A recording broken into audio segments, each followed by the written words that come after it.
Kita akan mengucapkan pengakuan iman. Oke, sudah ada ya di layar. 2, 3.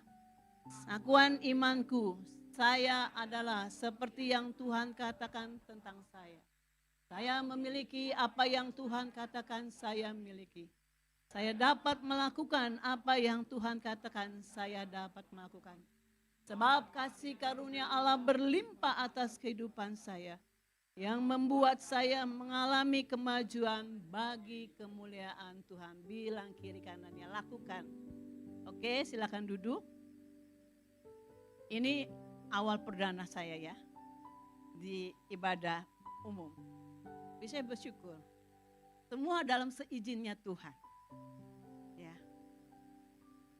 Kalau sudah seizinnya Tuhan, saya nggak bisa ngomong apa-apa. Oke, saya siap Tuhan. Aku bersyukur, terima kasih ya. Oke, minggu lalu kita belajar tentang apa temanya? Ada yang masih ingat? Oh, ternyata lupa. Bilang kiri kanannya, kamu lupa ya? Atau mungkin yang tidak datang mungkin ya? Oke. Saya ini di sini ya. Nah, ini dia. Yaitu berita Injil. Berita Injil yaitu membawa kabar baik. Ya. Bagikan kabar baik. Ternyata Yesus datang ke dunia, saya mengulang ya, yang minggu lalu. Yesus datang ke dunia dengan tujuan yaitu membawa berita Injil. Dia membagikan berita Injil kepada orang-orang yang khususnya belum percaya. Ya. Lalu yang lain lagi yaitu murid-muridnya disuruh untuk memberitakan Injil. Berdua-dua ya. Dan juga apa tuh? Bapak-bapak gereja. Bapak-bapak gereja juga memberitakan Injil. Lalu gereja mula-mula memberitakan Injil. Nah, hari ini kita akan membahas, nah ini dia, mengapa banyak orang percaya tidak memberitakan Injil. Mengapa? Kita akan belajar pada hari ini ya. Oke, pasti ada sebabnya. Kenapa tuh? Why? Ya kan? Kenapa saya tidak memberitakan Injil? Padahal ini satu perintah yang Tuhan berikan kepada kita. Untuk kita membagikan, memberitakan Injil. Membagikan kabar baik kepada orang-orang yang khususnya belum percaya kepada Kristus. Dan itu juga menegur saya. Kenapa saya tidak memberitakan Injil? Tidak membawa kabar baik kepada orang-orang di sekitar saya. Oke, kita akan belajar. Mengapa ya? Yang pertama adalah takut. Nah, takut ditolak. Pernah punya pengalaman? Atau belum pernah sama sekali memberitakan Injil? Apa itu memberitakan Injil? Memberitakan Injil itu adalah membagikan kabar baik. Yang dimana Yesus datang ke dunia dengan tujuan untuk menyelamatkan manusia yang berdosa. Kita belum apa-apa udah, aduh saya takut ya. Takut apa? Takut ditolak. Boro-boro saya berani gitu ya. Takut ditolak. Lalu apa lagi di sini? Takut malu. Aduh gimana ya kalau saya memberitakan Injil. Mau ngomong aja itu susah gitu. Wow, bagaimana? Kita mungkin berpikir bagaimana awal mulanya ya? Pembukaannya bagaimana ya? Caranya saya ngomong bagaimana ya awal mulanya? Malu. Kalau malu tutup pakai topeng gitu ya.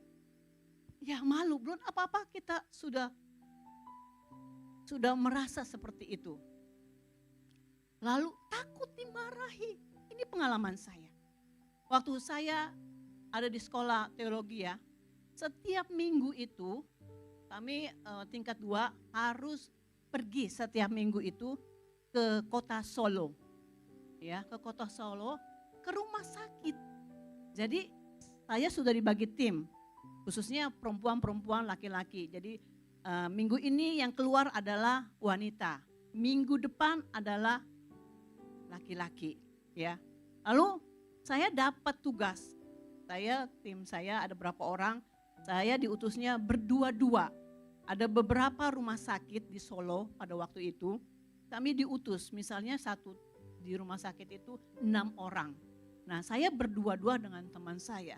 Tentunya kami dibekali dulu, ya. Bagaimana caranya? Waduh, saya berpikir, malu saya. Saya takut ditolak. Belum apa-apa, ini pikirannya sudah berkembang kemana-mana. Takut ditolak, malu, takut dimarahi. Aduh, bagaimana ini? Tapi saya ingat, ada Roh Kudus tinggal dalam hidup saya. Roh Kudus yang memampukan saya. Dan saya bagikan, permisi, saya datangi setiap kamar dengan teman saya. Gantian dengan teman saya. Kamu yang maju, nanti dia yang ini gitu ya. Saling bergantian. Di situ saya berani. Ya. Tapi ternyata apinya itu bisa hilang. Ya. Nah, kita baca di sini. Saya akan bacakan ayat ini. Sebab Allah memberikan kepada kita bukan roh ketakutan, melainkan roh yang membangkitkan kekuatan, kasih dan ketertiban. Itu di 2 Timotius 1 ayat yang ke-7. Ya. Ini Rasul Paulus menulis surat ini pada waktu dia di penjara. Dan surat yang ditulis oleh Rasul Paulus itu ditujukan kepada Timotius, ya, supaya dia tidak malu. Dan mungkin kan dia Timotius waktu itu masih muda, belia. Dan itu surat yang ditulis oleh Rasul Paulus kepada Timotius pada waktu dia di penjara pada waktu itu, ya. Dan itu satu nasihat kepada Timotius. Tuhan menyertai orang percaya yang memberitakan Injil, ya. Jadi bilang kiri kanannya, ayo kamu jangan takut. Jangan takut, ya. Jangan takut untuk memberitakan Injil karena itu bagian kita untuk kita lakukan dan selebihnya adalah Roh Kudus yang bekerja. Oke, tadi itu tentang tidak memberitakan Injil karena takut, ya. Nah, ini dia. Mengapa tidak memberitakan Injil? Kalau tadi takut, ini batu sandungan. Bukan batu yang kita itu ya, bukan. Tapi batu sandungan itu artinya tidak menjadi teladan, tidak menjadi contoh. Ya. Seringkali kita berpikir, ya mau memberitakan Injil, tetapi ada penghalang. Yang tadi takut, lalu yang sekarang yaitu apa? Batu sandungan. Kita tidak usah jauh-jauh ya, Bapak Ibu, Saudara semua. Mulailah di rumah tangga kita.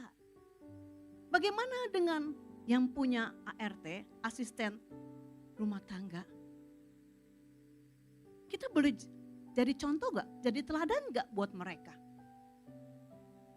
Itu hal yang sederhana sebetulnya. Yang dimana diam-diam mereka melihat loh kehidupan kita seperti apa. Ya. Apakah kita memperlakukan dia seperti budak? Bukan.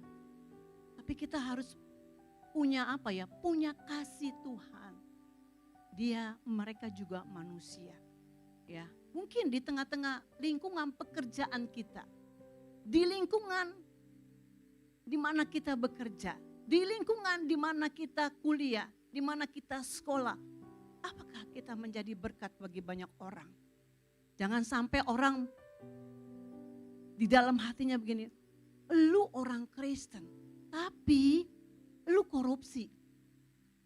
Lu katanya orang Kristen, tapi ngomongan lu gak bisa dipercaya. Jadi batu sandungan bagi orang lain. Boro-boro orang itu dimenangkan. Melihat hidup kita aja, mereka mungkin udah buang muka gitu. Nah, kita belajar ya.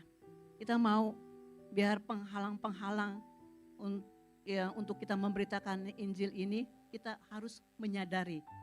Itu tentang batu sandungan. Yang lain lagi. Ya, saya yakin minta Roh Kudus untuk menolong kita ya. Dan kita menjadi berkat terus-menerus bagi orang lain. Kalau saya begini, setiap kali saya keluar dari rumah, saya bilang gini, Tuhan pakai saya. Pakai saya, gak usah jauh-jauh dulu deh. Di lingkungan saya, kenal gak sama tetangga kiri kanan kita, depan belakang? Ada? Siapa yang kenal tetangga kiri kanan? Angkat tangannya. Kenal ya? Nah, bukan hanya kenal, ingat, tapi bangun hubungan. Bangun hubungan. Kami berdua yang dimana setiap jam 9 teng, kita udah sepakat. Jam 9 pagi, malam, doa. Di doa itu ada salah satu pokok di mana kami berdoa, Tuhan kalau tetangga kanan saya sudah percaya, orang percaya, depan sudah percaya. Lalu sebelah kiri, belum. Ya, Tuhan aku berdoa untuk tetangga sebelah kiri. Tuhan jamah, lawat, suami, istri dan anaknya Tuhan. Tuhan pakai kami untuk menjadi alatmu, menjadi saluran berkat-Mu. Ya, jadi setiap kali kami keluar, saya keluar rumah misalnya ke pasar, saya selalu menyapa. Itu kebiasaan saya. Walaupun awal mulanya tuh saya nggak kenal, lagi jalan gitu ketemu, saya senyum. Lama-lama dia senyum juga. Lama-lama tegur sapa. Itu yang harus kita lakukan. Jangan seperti, ya memang kita tinggal di Jakarta ya. Kita cuek-cuek saja, jangan. Coba ambil bagian kita. Tuhan, ini loh aku, pakai aku Tuhan. Aku mau jadi berkat ya. Nah ini. Sibuk dengan yang lain. Siapa yang di sini bekerja? Angkat tangannya tinggi-tinggi.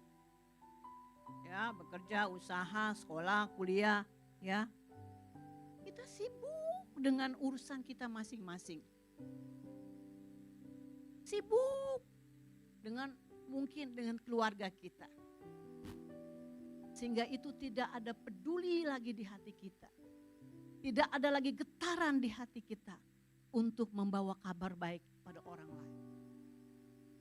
Sibuk dengan urusan rumah, urusan pekerjaan, urusan kuliah, urusan sekolah, bahkan urusan pribadi.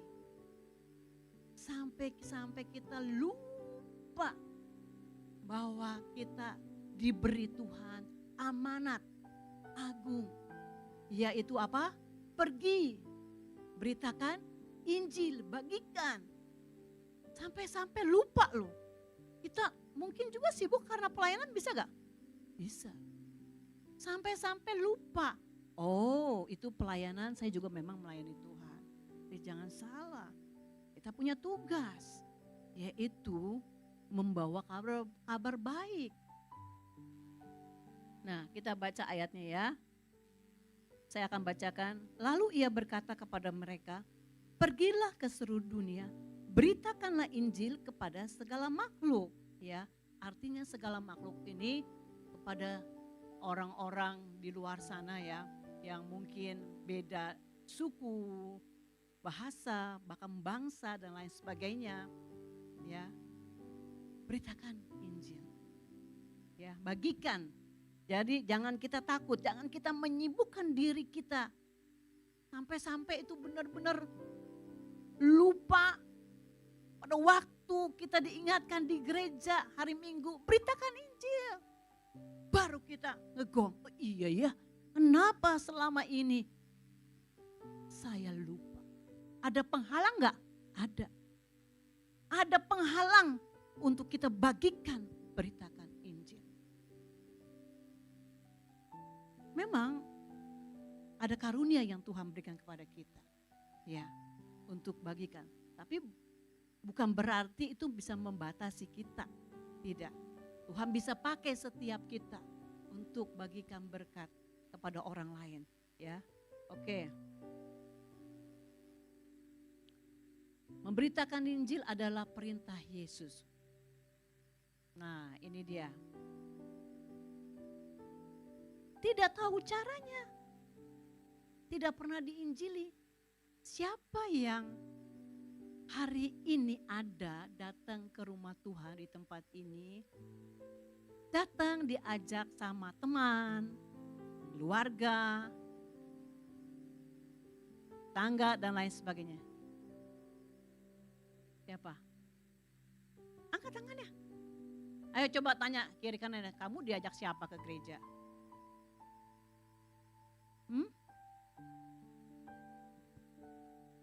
Diajak suami, diajak istri, ya kan? Diajak orang lain, teman. Nah, pasti setiap kita punya pengalaman yang berbeda-beda kan? Nah, saya pun ke gereja awal mulanya adalah diajak oleh sahabat saya, Ibu Murtini. Ya, nah dia ada bagian di dalam hidup saya. Ya, jadi tidak pernah diinjili. Tiba-tiba kita datang ke gereja, ayo ke gereja menyembah Tuhan. Apa itu mau menyembah Tuhan? Iya datang aja deh. Pokoknya nanti kamu lihat di sini seperti apa. Ya, banyak. Bukan berarti gereja yang besar itu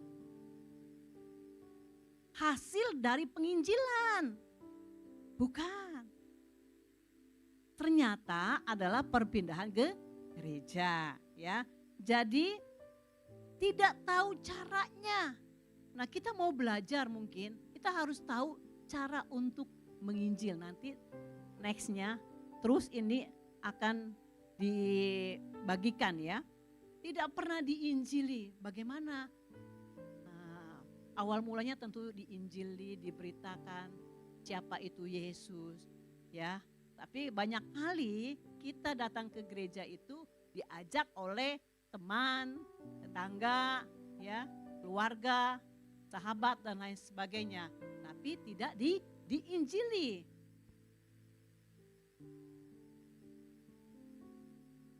Tidak pernah dilatih. Nah, saya ingat beberapa tahun yang lalu masih ada almarhum Didi, ya. Itu dia wow, luar biasa. Penginjilannya itu luar biasa. Saya nggak tahu apakah ada di sini yang waktu itu masih di ibadah youth pernah penginjilan di Gajah Mada Plaza. Ada yang pernah ikut? Belum? Belum ya? Wah, nanti kayaknya perlu praktek nih kita nih, ya. Itu seru-seru banget loh, seru-seru. Dan saya perhatikan, oh iya ya. Beberapa hari yang lalu kami juga ada pelatihan bagaimana memberitakan Injil, ya. Itu setelah selesai sesi, semua harus dipencar. Ada yang ke Monas, ada yang ke daerah Menteng, dan daerah-daerah lainnya. Luar biasa loh. Ternyata misalnya kita sapa, hai apa kabar, dan lain sebagainya, ya. Lalu di situ kita, bagaimana kamu bekerja? Mulai pembicaraan, pembukaan, ya. Lalu masuklah Injil, berita Injil, ya. Saya nggak tahu apakah itu sudah tidak ada lagi di hati kita gregetan. Ya saya datang ke gereja, hanya datang ke gereja. Saya menyembah Tuhan, beri persembahan, lalu pulang dan lain sebagainya. Setiap hari itu yang kita lakukan. Dan saya ingat sekali ya, siapa yang sebelumnya saya mau tanya, siapa yang di sini pernah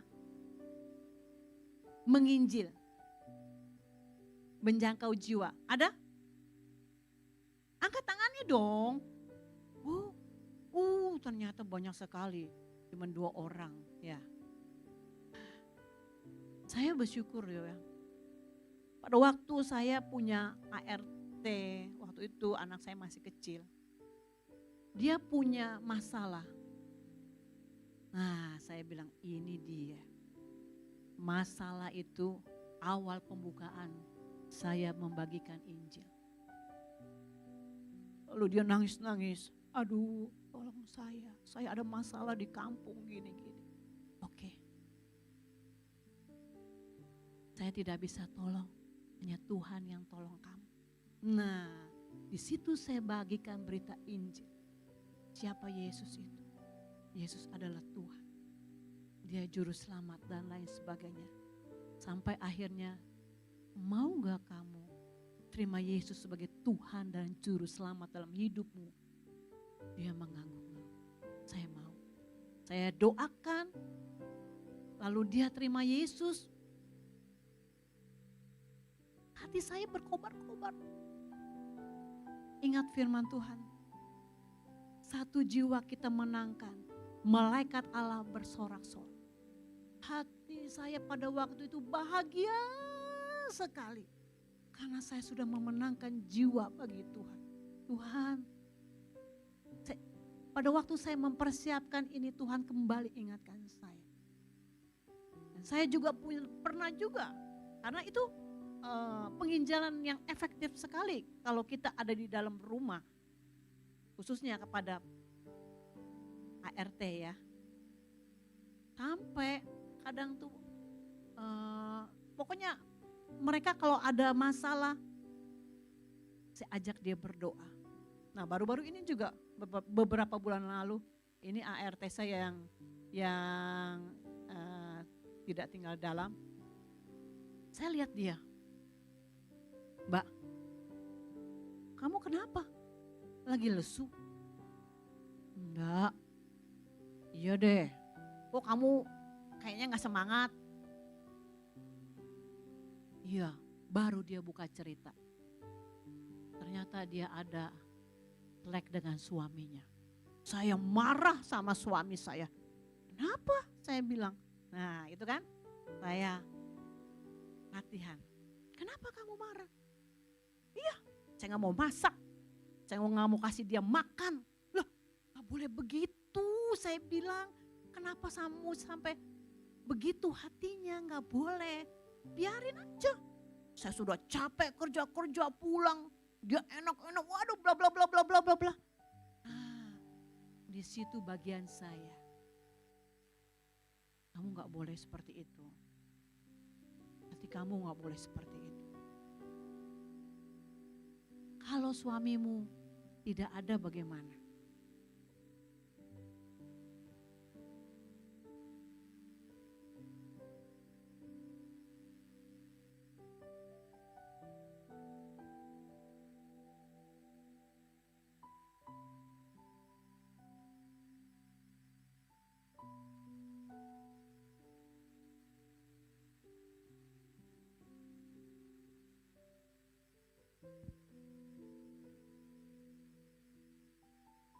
Kita sudah terlalu nyaman dengan kehidupan kita.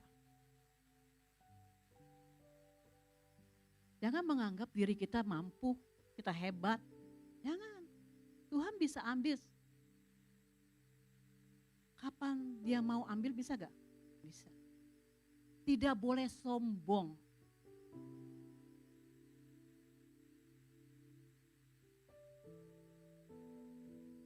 Nah kita harus praktekkan.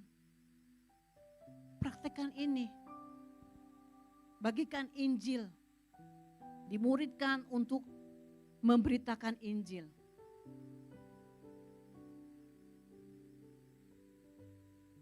Tidak ada belas kasihan Tuhan. Sudah tertutup hati kita. Sudah tebal. Dengan apa? Dengan urusan-urusan yang gak jelas mungkin. Sehingga tidak ada lagi gregetan sama Tuhan. Pelayanan bisa gak? Bisa. Cuman tampil doang kok. Pimpin pujian, singer, beritakan firman, bisa. Tapi coba periksa hati kita.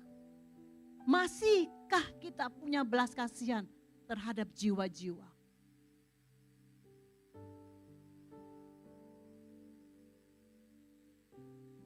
Kita perhatikan tetangga kita. Gak usah jauh-jauh, di jemaat aja, di sini. Saya bersyukur, saya punya seorang suami yang luar biasa. Penuh dengan balas kasihan. Gak usah jauh-jauh kita mau memberkati orang lain. Uang 50.000 itu tidak ada artinya. Sejaman sekarang. Kita makan. Sekali makan bisa 100.000, 200.000 mungkin. Kalau di hotel bintang 5 dan lain sebagainya. Tapi kenapa kita bisa lakukan itu?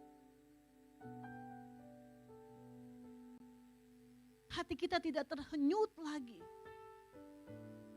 Tuhan, taruh belas kasihan itu. Pegang tangan, pegang dada kalian. Pegang, Tuhan. Ini aku Tuhan. Ngomong sama Tuhan, ini aku. Biar hatiku penuh dengan belas kasihan-Mu. Melihat jiwa-jiwa yang terlantar. Saya belajar ya.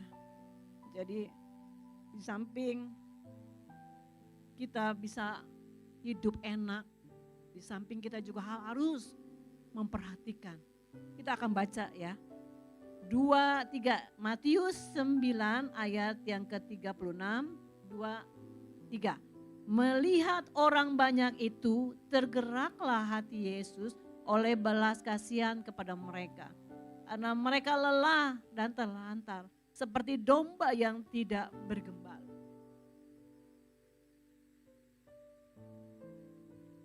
Di lingkungan pekerjaan kita, di lingkungan di mana kita tinggal, di keluarga besar kita. Apakah hati kita penuh dengan balas kasihan Tuhan? Apalagi mungkin orang tua yang belum percaya pada waktu dia dipanggil oleh Tuhan.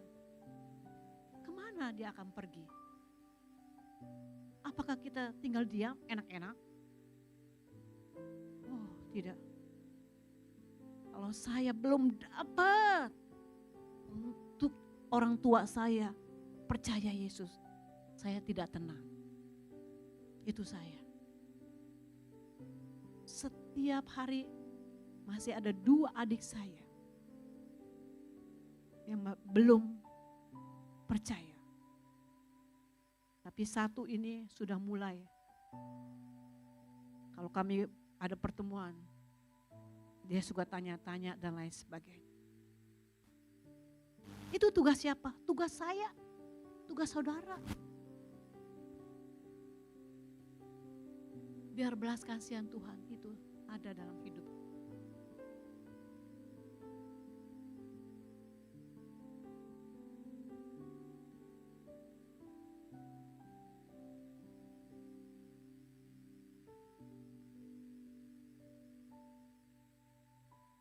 Saya akan tampilkan ya semuanya. Mengapa banyak orang percaya tidak memberitakan Injil? Yang pertama adalah takut. Tidak menjadi teladan, sibuk dengan yang lain, tidak tahu caranya, dan tidak ada belas kasihan. Saya undang semuanya untuk bangkit berdiri.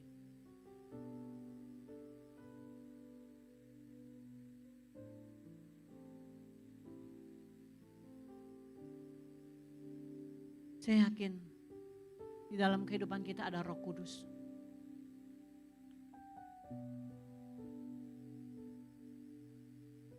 Mari datang kepada Dia. Kalau sudah tidak ada belas kasihan lagi terhadap jiwa-jiwa, periksa hatimu. Katakan, Tuhan, tolong saya. Biar hati saya penuh dengan belas kasihan Tuhan. Masih ada teman saya, keluarga saya, tetangga saya yang belum percaya kepada Tuhan. Taruh, minta kepada Dia, kepada Bapa di surga. Bapa, biar belas kasihan Tuhan itu nyata dalam hidupku Tuhan.